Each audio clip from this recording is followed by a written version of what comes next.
Hey tubers, he's back. It's been more than a month actually. I think it's been about 6 weeks since I last done the pickup video. But I have to make up for it. I've got some goodies to show. As always, let's start off with the vinyl of the month. I've got a bit of a small stockpile of vinyl to show you, so I didn't get this in the last month. I probably got this much earlier in the year actually, and it is for special, I don't know, box set vinyl for Resident Evil 7. That's really Monty, isn't it? All heavyweight vinyl. Yeah. I'm getting all the main games actually. I think I'm getting 1 to 4. And I'm gonna get the modern ones, so 7, 8, 7 and 8, and yeah, so just the modern ones that I'd really like to get, because it's part of a new series really. So yep, really pleased to have that. Not had a chance to play it though. I've got a couple of Blu-rays, not amazing, but they were cheap. I got them yesterday. A nice box set, Our Maniac Cop with Bruce Campbell, the man, the Evil Dead man. So got to have that. He doesn't play, but he just plays a small part in it. I think he probably gets killed as well. I don't remember now. But anyway, he's not the Maniac Cop, unfortunately. No, he would have been good as a Maniac Cop. Anyway, another one. This is, again, was about the same money, £8.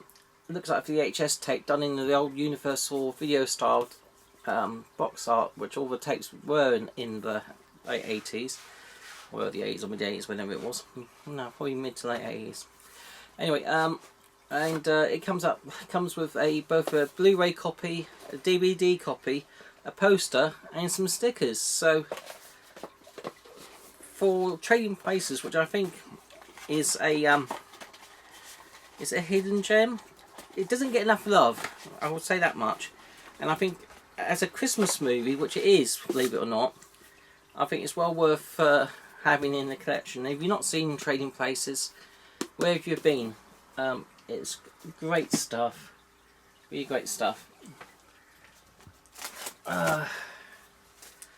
Turning to,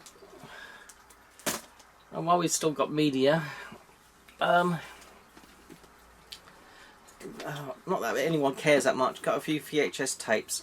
I'm collecting all the Doctor Who episodes on DVD, which has taken many years, and I'm getting there. I think I've got another dozen or so to get. But anyway, there's a few interesting VHS tapes which have never been released on DVD. So we've got this compilation on the Hartnell years, presented by Sylvester McCoy. And then the Troughton years, presented by John Pertwee. Then John Pertwee years, presented by John Pertwee. And then we got one on Colin Baker as well, by Colin Baker. There is one on Tom Baker. Funny enough, there's not one on Peter Davison. God knows why. You know, he done a videotape combination on the Daleks. Peter Davison presented it, but why there was not a combination on his TV bits, God knows why. Maybe it was too close to a time of, I don't know, it's weird, it makes no sense really. But anyway, that's enough of the media. Retro bits. Not a huge amount of retro bits really, just two things to be honest. One is for my Sega Saturn, and I've got a new HDMI adapter by Kaiko. I had a cheaper one, and I noticed the connection at the back of the Sega Saturn, but where it plugged in was really loose, and the colours would sometimes go on the picture. So I thought I'd get a better lead. This was about £50, but once it's plugged in, it does the job. Lovely picture. The box itself, it's powered, but it does get really hot. So when you're not using it, I do unplug it, and I suggest that to anyone else who's got one of these. Don't leave it plugged in all the time, because the case does get warm, so it'll probably bake itself over time if it's left to its own devices. Yeah, but weird why it gets so hot. But you know, you would have thought they would have had it more insulated, unless that's part of, unless it's doing its job. Maybe the case getting hot as a way it takes the heat from inside and it puts it outside. Maybe it's doing its job. I don't know. Yeah, like the back of a fridge. Who knows? Anyway, okay, one Sega Saturn game. We got the box set for Cyberbots, Full Metal Madness. This was a really good deal. I got this for 60 quid off eBay, and the box is immaculate, and the contents is like hardly ever touched. So I did have the game itself, which was not the standalone release. It was just the same limited edition copy as you get inside this on its own, but not with a box. So I wanted to get it complete, so I had to get a whole new set. So I got a spare disc with a box for its for a limited edition one, which is identical to this. I was thinking of selling it, but I thought I won't get much for it, and I'll just leave it. I'll leave it as I want to access to play if I need to. Whereas this one, I can just leave it all sealed and never touch it again. Saying that, obviously I've got my modded Saturn, so I can play the game on that. So maybe I'm just being ridiculous. Who knows? But us collectors, strange lot. Okay, I've got a few PS4 imports to show. One, I got Macross Shooting Insight. This is a Japanese copy that comes with a limited edition art book and box. I didn't realise I ordered this. I just thought I ordered the cheapest copy from Amazon Japan for £16 delivered. And it's actually this copy that came, so I was really chuffed for that. This game is actually getting a PAL release by Red Art Games, but you're looking at least minimum €50 just for a game on its own, and about €70 for a box set. So to get this for 16 quid.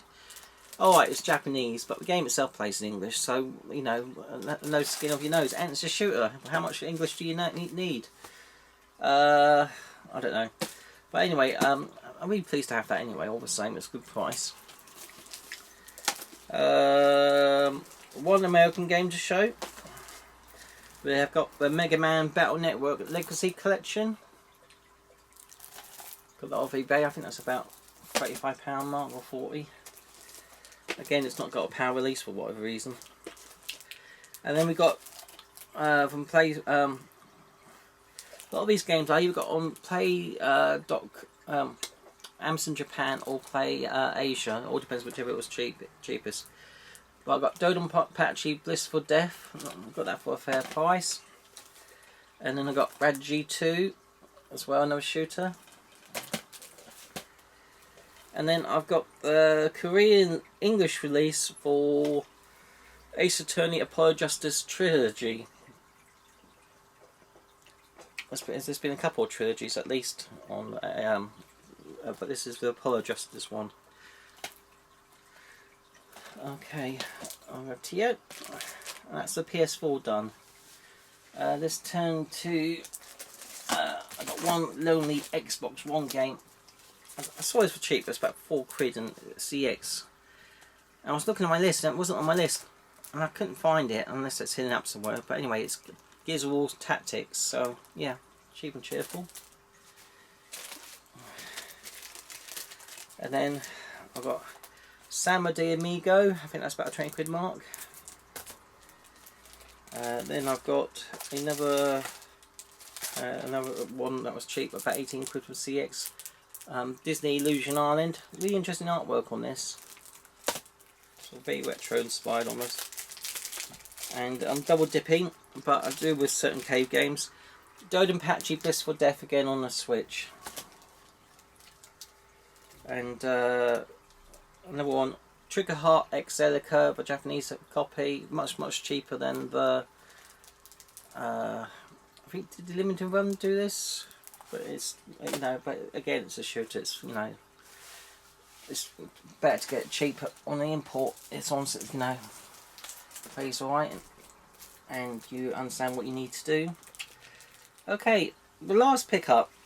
Got a bit of hardware, and the cat sitting on the box. Benny, you don't need to sit on the box, girl. Yeah. a cat called Benny, because before it was a boy, so we called it Benny, and then we found it later it was a girl, but we got attached to her name. So, she's off. If I show the box, can you guess what that might be? I'll put you out of your misery. It is the PlayStation VR 2. It's had a price reduction. About 3 months ago, it had reduced it by 80 quid from about 560 to about 480 or something, which is going in the right direction, but still not good. And that was only like a temporary thing. And then last month they had a massive price reduction from 560 to 350. So I jumped on the bandwagon. I ordered a copy. Ordered one from the Currys on my Currys card, because I can get 9 months free free interest on it. So that's what I did. By now paying 9 months time, so I'll just pay it up for 9 months. And so yeah, 350 for a PlayStation VR 2. So that's really, really cheap for that level of hardware.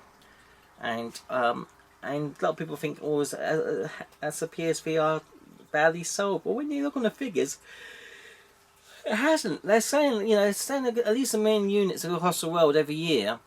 You know, Amazon have sold about 200,000 units. So it's not a complete, you know, it's not a disaster. It's just that it hasn't got the same uptake as this. That's my main console. Of course it wouldn't, because that's, you know, that's massive. And the amount of games, I think there's about over 300 games on the PSVR 2 in total, but most of them are digital. There are about 40 odd physical games. And even though I've been collecting all the PSVR 1 games hard, you know, in terms of hard format, and there's definitely about 300 of those, and so there's a few more of those I need to get, I thought, should I collect the physical copy for the VR 2? And it kind of made sense in the set, because in one way, it being a smaller collection, it should be more achievable, and I will get a PSVR 1 set, that's true, but it'll be more achievable for most people. And because of that, a lot of people will want to try to collect for it, and because of that, that'll push the price up. And again, if they hadn't, you know, if those physical copies weren't sold in such huge numbers, then again, or released in such big numbers either, then again, there are likely the games that will get expensive in the long term. In the short term, CEX have got a lot of those games in, and they've reduced them to, you know, between, you know, 6 and 10 quid. So they're quite cheap. Most of them are. Not all of them though, but some of them are. And so I've got quite a few cheap used ones while I could.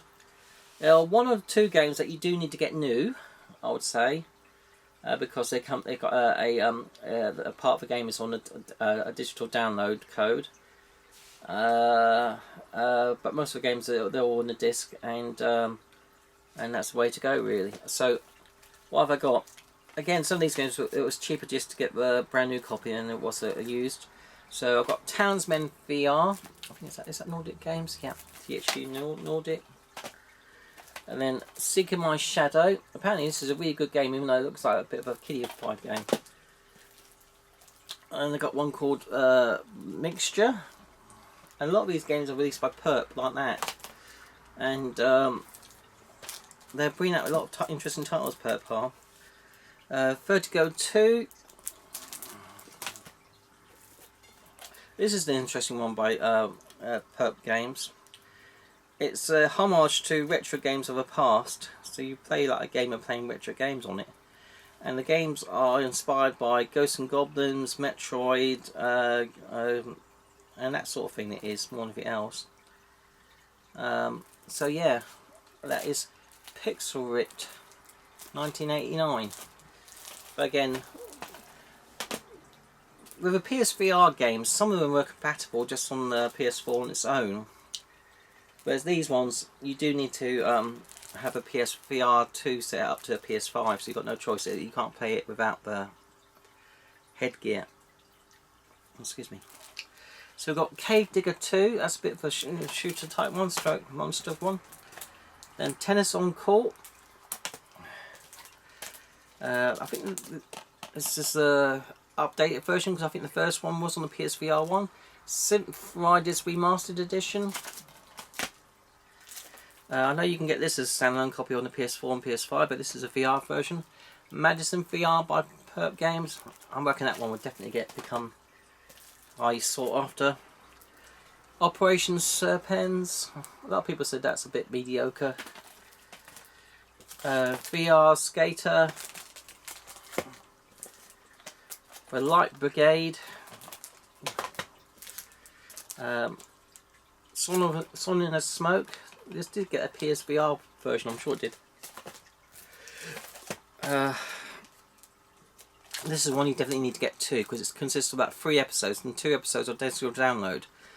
And so if you get a used copy, you may only have the first episode on the disc, so, and the other 2 episodes are about 15 quid each on to download, so you might as well get the physical copy for 15 quid, which is brand new, which is what I've done. Discronia, you pay a bit of a detective type game. And last but not least, this is only available from, I think it's a Spanish publisher and developer, Tessura Games, and it's called OVR Dark. So it's a bit of a horror game. So it cost me about 32 quid delivered.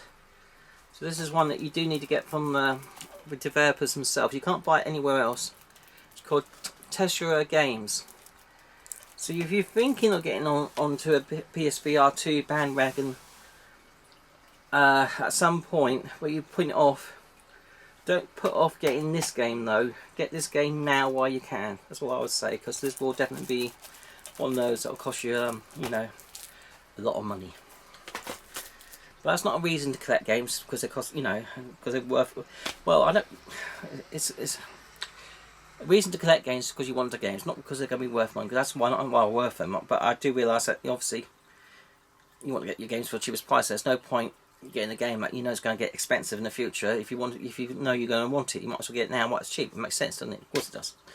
Well, anyway, guys, that's all my pickups for the last 6 weeks, whatever. Hope it's okay. Sorry there wasn't much retro for for some of you, but you know, I always like to have a bit of variety, and it's, you know, and that's what I collect. So there it is. Anyway, guys, hope you're all well. Take care and bye.